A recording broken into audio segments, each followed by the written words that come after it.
Okay, so we're now going to look at the types of functions: surjective, injective, and bijective. Okay, we're going to look at them in three ways. We're going to get an understanding of what each of them means, what they would look like in a mapping diagram, and then what tests you can do on a graph for them. So this is a mapping diagram for surjective. Surjective functions are what we would call a many-to-one function. What that means is you may have many elements in the domain mapping to one element in the range.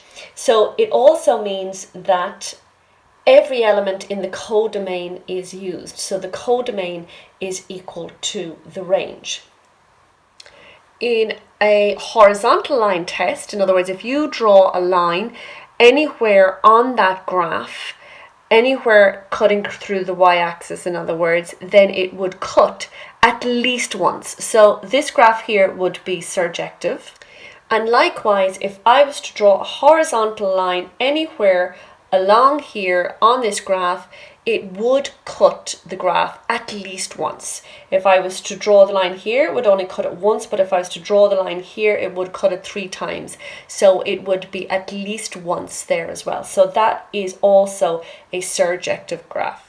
An injective function is what we would call a one-to-one function. You would have one and only one input matching to one output, okay? But you may have elements of the codomain unused. So for example, here in the mapping diagram, 8 is not used. So the codomain is greater than the range. In a horizontal line test, you would draw a horizontal line anywhere on the graph and it would intersect the curve at most once. So again, this graph here is only cutting at most once, and anywhere I'd put that horizontal line, the graph would only cut the line at most once. So this is an injective function. But this function is not an injective function, because if I was to draw a horizontal line here, for example, on that graph, it would cut it twice. So that is not, therefore, an injective function. An injective function has the horizontal line test cutting at most once. And lastly then, a bijective function. A bijective function is a one-to-one function, so one-to-one mapping. One input is matched to one output, and the codomain equals the range. So all elements of the codomain are used. In a horizontal line test for bijective functions, what we will find is that the horizontal line will cut at most once. And so for a bijective function with the horizontal line test, if you draw a horizontal line anywhere on the graph, it should cut only once, and that is what will determine that it is a bijective function. Now, if you've spotted we've used this graph before for both the others, if you remember, for a surjective function, a horizontal line test will cut at least once, and that is true for this graph as well. And for an injective function, a horizontal line test will cut at most once, and that is true for this one also. So when you have a situation where it is cutting at least once and at most once, it is therefore cutting once and once only. And so when you have surjective and injective happening, a function is considered to be both surjective and injective, then we call it bijective. So to recap, the horizontal line is cutting the graph at least once and at most once. It is therefore surjective and injective, and therefore it means the graph is only cutting the horizontal line once and once only, and so it is a bijective function. Okay, let's just summarize then, because there's a lot of information there. So with surjective, you will have a many-to-one mapping. Okay, the codomain is equal to the range though, and in a horizontal line test, it will cut at least once. For injective, you will have a one-to-one mapping. The codomain can be greater than the range though, and in a horizontal line test, it will cut at most once. And for bijective, That is when, of course, the surjective and injective can happen at the same time. So you have a one-to-one mapping and your codomain is equal to your range. So in other words, the two elements, this part and this part, mean that these two things happen. So if you have a function that is both surjective and injective, it is a bijective function. And the horizontal line test, therefore, it will cut exactly once. So a little key thing to help you remember your most important test, which is your horizontal line test, is SLIMBO.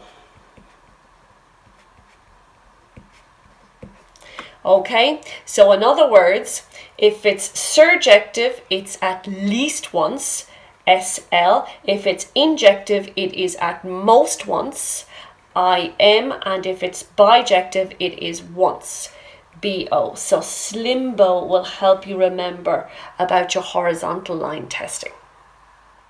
Okay, so I want to talk to you now about inverse functions. So we've already come across this already with the exponential functions, but just to clarify in a little bit more detail and to show you how to find the equations of inverse functions. An inverse function is basically the reflection of a function in the line y equals x. Okay, so if you have the function f of x, f inverse x is denoted by f to the power of minus 1 x.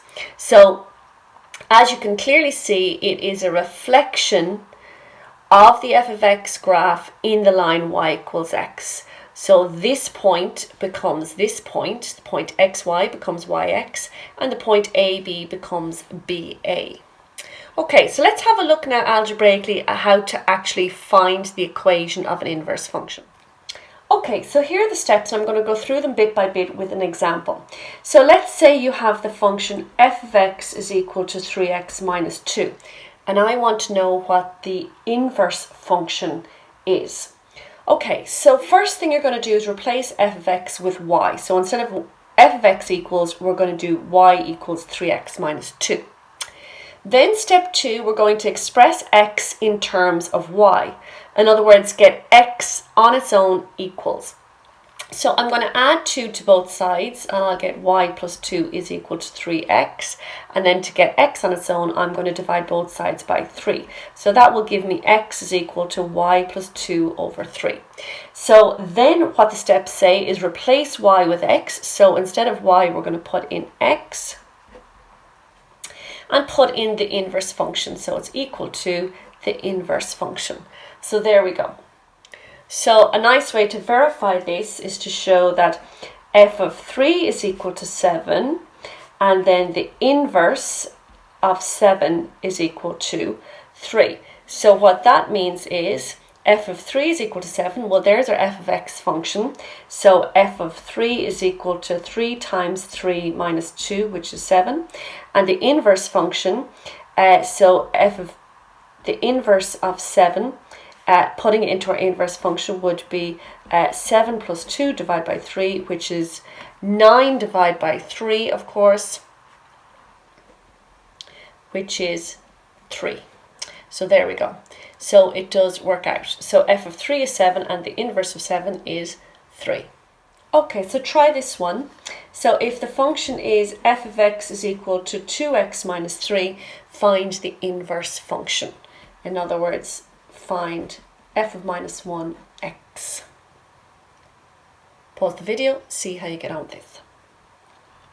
So following the steps, we let y equals 2x minus 3, and then I'm going to bring the minus 3 over by adding 3 to both sides, then dividing both sides by 2 to get the x on its own, and I end up with this. Then I replace the y with x, and that is equal to the inverse. So there we go. Okay, try this one. F of x is equal to 4x minus 3 over 2. Pause the video and find the inverse function for this. Okay, so again we let y equals 4x minus 3 over 2. And now we're going to try and get x on its own equal. So I'm going to multiply both sides by 2, which will give me this. I'm going to add 3 to both sides, which will give me this. And I'm going to divide both sides by 4, which will give me this. And then I'm going to replace the y with x. and I'm going to replace then this with, so I'm done. Okay, so now we're going to look at a few transformations on graphs.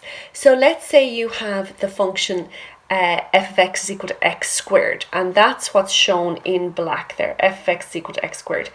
If you add on a number to it, so you have x squared then plus 2, there is a vertical shift upwards of the graph. So there is x squared plus 2.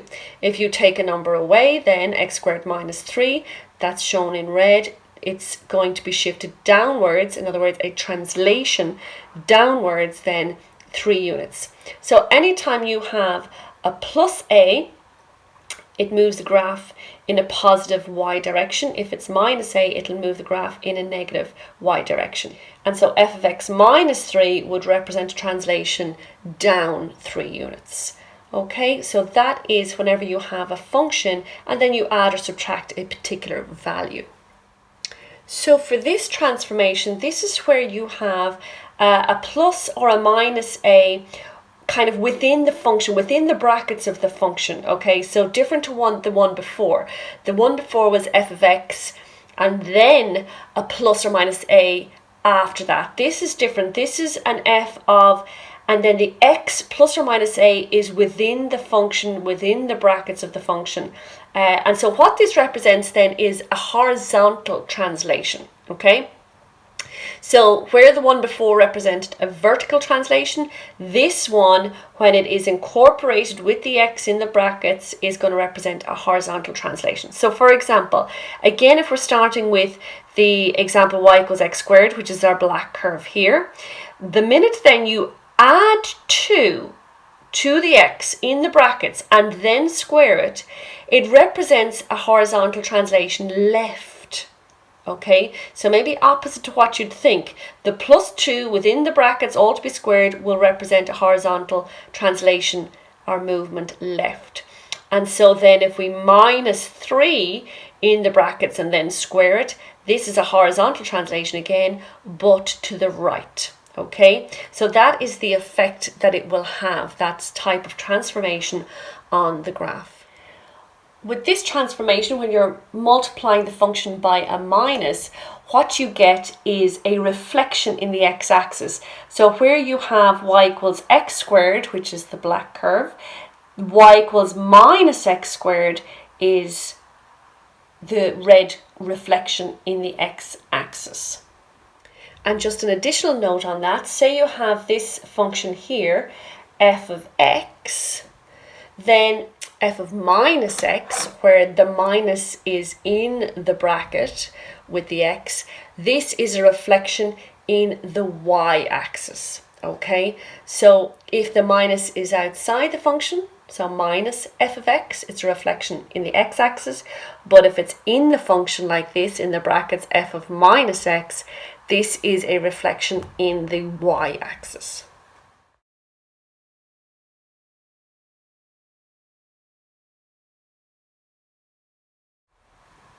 And if we have a transformation on the graph where we are multiplying the function by a number, the effect that this has is a stretching of the graph. So for example, if you have the red graph, f of x is equal to x times x minus 1, x plus 2, so you have the roots x equals 0, 1 and minus 2, and that's the cubic there. Then the minute you multiply that by 3, the whole function is multiplied by 3, the roots will still be in the same place, but you have a stretching of the graph. So and 3 times as much. So you can see there the graph, it goes just above 2 in that turning point, and then it gets stretched and goes just above 6 for that turning point. So it's a stretching of the graph where, because the x-axis remains the same, but the graph will stretch when you are multiplying by a value, just as you've seen before in the trig graphs as well.